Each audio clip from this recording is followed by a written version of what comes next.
An eye-opening incident changed the perspective of self-defense for two men.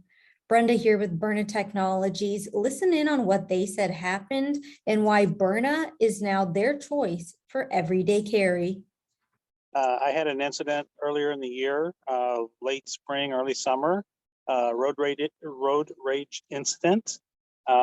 Typically, I usually carry concealed most of the time, but I didn't that day, and the situation wouldn't have warranted deadly force anyway. Steve believes it was a case of mistaken identity, but it left him shaken up. Like I said, a situation like that wouldn't have warranted deadly force anyway.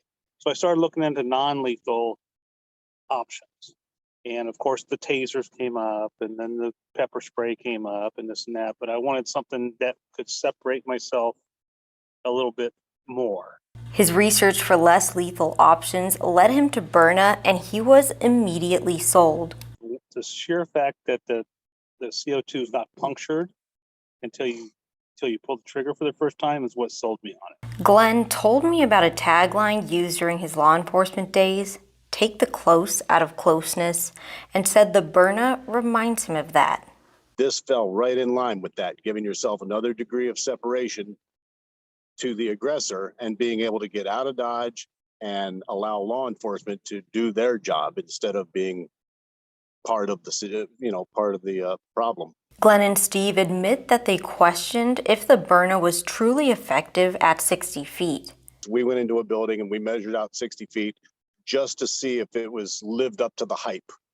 And when we fired the first round and saw what it could do and the punch that it put, I was like, holy crap, okay, it is good at 60 feet.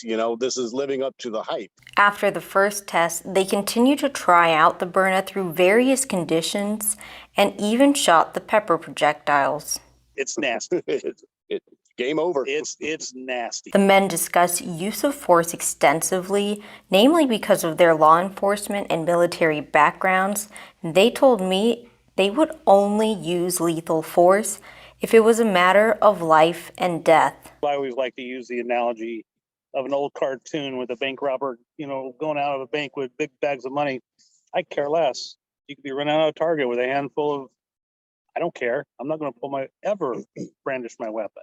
It's just, if you are going to carry a deadly weapon, you really have to be in the mindset that you really don't ever want to pull it. However, with their Byrnas, they have peace of mind. And it does exactly what it's described to do. It won't kill somebody, but it'll get you out of that situation so that you can dial 911 and let the professionals handle it. Both men are believers in Byrna. So many incidences can be de-escalated or don't require lethal force, where this could take care of that situation much faster and easier and less deadly.